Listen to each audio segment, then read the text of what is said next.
So how did you find it being a female coach and going through the system? Yeah, look, it's a little bit challenging at times, particularly being a smaller female. Sometimes I'm seen as, maybe I'm a bit young or I don't have the experience. But what I found along the way, there are plenty of people willing to give females the opportunity. You just need to find the right environment where you can grow. Obviously, it's becoming more apparent. We've got some really great women's coaches coming through the league in New South Wales. When you first started off coaching, what did you wish you knew that you now know as a coach? Um, I think, that's a really tough question. I think I wish I knew that it's not a race, and I think I learned that a couple of years or a year or two in, that in fact, if you spend some time gaining different experiences, you're going to be better off for it. It's not a race to the top. It's not a race anywhere. As long as you can help, players develop along the way, you're doing what you need to do, and what will be will be. Your opportunities will present themselves, and you'll get a chance to take them. That's Welcome back here on Sandy Bay Media for another episode. I'm joined by Tiana Gauci, who's the coach at Northwest Class. Perfect. And we're going to have a chat about the career that she's gone in a football journey and what that's been like so far. Thank you for joining us, Tiana. Thanks for having me. Well, let's get started straight away. How did you get into football and how did you get into coaching?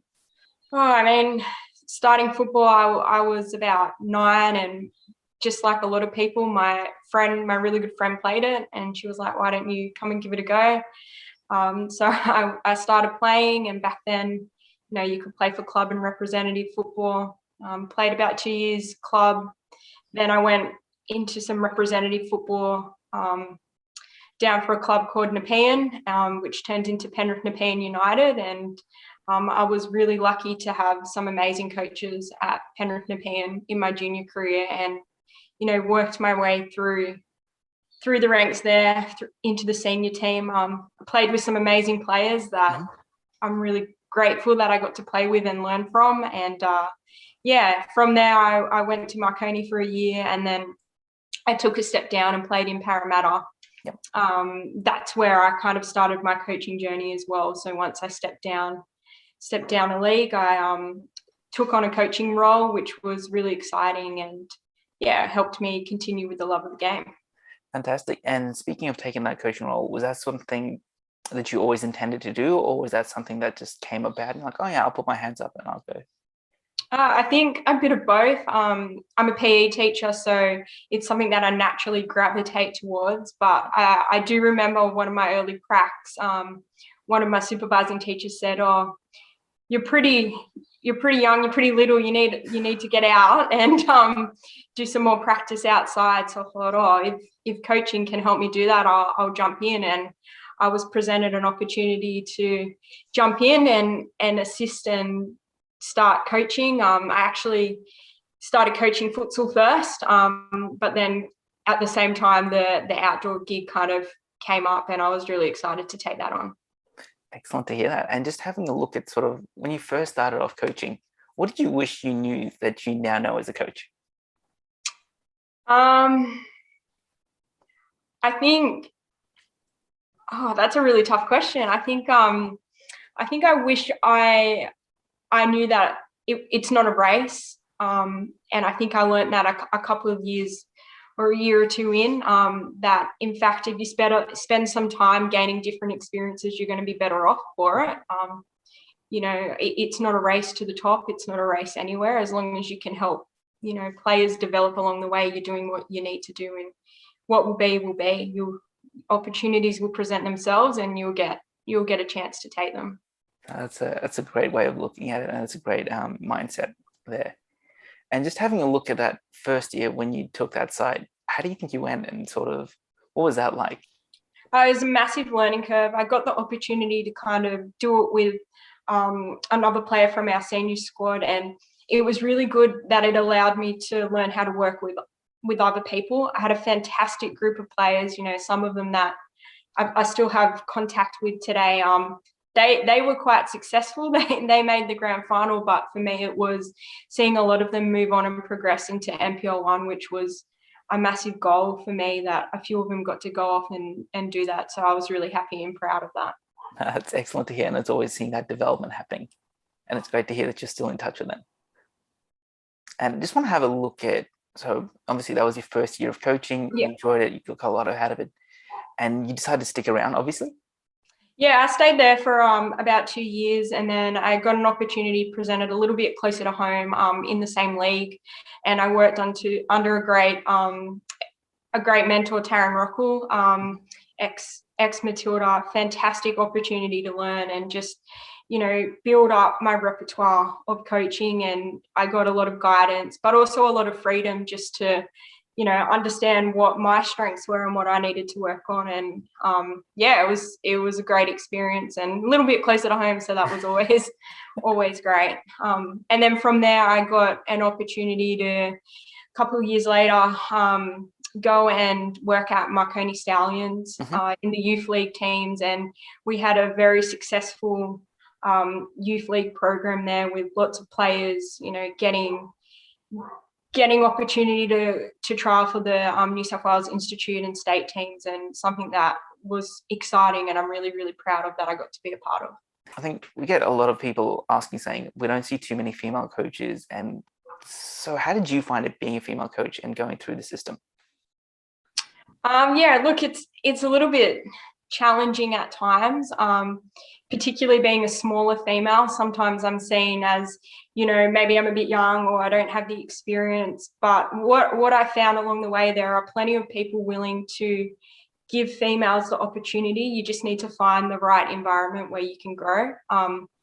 Obviously, it's becoming more apparent. You know, we've got some really great women's coaches coming through the league in New South Wales, and being able to develop your repertoire is fantastic. And I think it's helped me in a little bit. Yeah. Yeah, no, I think it's well put there. Just taking your time to craft your trade before making that leap to the next level. So, okay, well, brilliant. That was your youth coaching journey as a youth coach. Now, having a look at your senior coaching journey, what made you transition into senior football? I felt as though I had, you know, developed really good communication skills in the youth league, and I had done, you know, a lot of work in the youth space. Being a teacher, I wanted a bit of a new challenge with some older players, and I felt like coaching was something I could probably put a lot of time and effort into to progress. So I guess I always wanted to eventually step into the senior space, but it was just an opportunity that presented to myself from Alex Aparkis to join him at Sydney Uni, and I thought, well, it's a pretty good club. He's a pretty good coach. I might jump on there and get as much experience as I can, and that's how it presented itself. That's fantastic. And was there sort of any from the players, like, oh, you know, she's the same age as us, she's this and that, or was it just, or sorry, how did you go about that? There's a lot of respect from players when you're in a coaching position. It can work both ways. You can, you know, relate to the players a little bit better. Find it too difficult at all. It's been a really good transition. A lot of the players that are starting to play senior football, I've had an opportunity to coach in their youth stages. So it's kind of like I've developed as they've developed their playing career. And I think that's really awesome. I think we all get the opportunity to see each other's development. So yeah, it's been a good ride. It wasn't too challenging at all. That's excellent. And I love how when you say that you've been able to see both sides of development, so players being able to observe you as a coach developing and vice versa. So it's a fantastic journey. Okay, so you've been on a pretty amazing journey for a coach as it is. And then last year, you ended up being an assistant coach in the W League. What was that like? And what was that experience for you personally? Oh, it was an amazing experience. Obviously, as I've spoken with you in the past, it was difficult from a COVID sense, but it was just an incredible experience to be in a professional environment and do what I love. as I said, growing up, I played with some really amazing players that, played W League and, played some international football, and I never got that opportunity. So to be able to be involved in football in a professional sense was really important to me and something I thoroughly enjoyed and learn a lot from. No, that's absolutely amazing to hear that. And now you're the head coach over at Northwest Koalas Sydney Football. Yeah, look, I'm one of two head coaches. I work closely with another head coach there, and we are on the senior squad together. So yeah, Northwest Sydney Football. Yeah, Sydney Football, brilliant. Okay, well, having a look at that, this is obviously, as we've talked about today, you've got a wealth of experience and knowledge. So transitioning into a head coaching role, was that pretty easy for you, or was it a little bit of a learning curve? Yeah, look, so the other head coach primarily takes care of first grade, and I primarily take care of reserve grade, but then we kind of oversee the whole senior squad together and plan. So I've kind of moved from Sydney Uni in the reserve grade role as a coach into a more, I guess, developed head coach at Koalas. So the transition was good. I found after coming back from W League, I have a lot of knowledge, and I guess, even one season, I have a lot to give to that senior squad if they want to take it. But at the same time, there's still some amazing players in that group that I can continue to learn and build what I need to. So the transition has been quite smooth, and I've been really lucky to be able to apply some of my new knowledge and skills. So it's been great.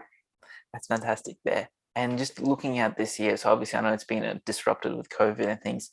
Were you happy with how this year's was going? Yeah, look, I had a really, really young team, a young squad. I had some really great assistants that help us build the squad together. We had some really, really good results. We had some results that we were looking to better into the second half of the season. But what I found was that group was really happy to go along for the journey, and I think that is the most important thing when you get a team that want to ride everything, ride all the waves with you. You're in a really good position to better them. And I suppose my job and my goal was to look after this group and make sure they're ready for senior football. I think my average age was 19, 20 in a senior team, which was, you don't get much younger than that unless maybe you're an institute program playing up. So really happy with most of the development, but it was definitely cut short, which, I could see us hitting some really good targets, and then obviously, COVID hit and we couldn't continue. But yeah, I was genuinely happy with the journey we were taking together. That's great to hear, and hopefully you'll be back out there for sure at some stage this year, and you can get and continue on. And just before we wrap up, where do you want to go with your footballing journey, or where would you like to go? Yeah, I mean, I guess I would love to be back in a professional environment when I can. Unfortunately, the logistics haven't allowed me to continue that. Having to work at the same time, having a full-time job here. But I'm really looking to progress as far as I can to help the development of football in Australia. I have goals, but those goals are to make the game as great as I can and help develop players. So if that means, first grade head coach or back into the W League, I would really love that. But my next step is to continue getting accredited and just getting as many experiences as I can to make me a better coach. So yeah, they're pretty much my goals over the next few years. Very, very humble goals there. Well, thank you for joining us and having a chat, and all the best with your footballing journey. All the best with Koalas when things eventually return, and we'll have a chat very shortly about how things are going.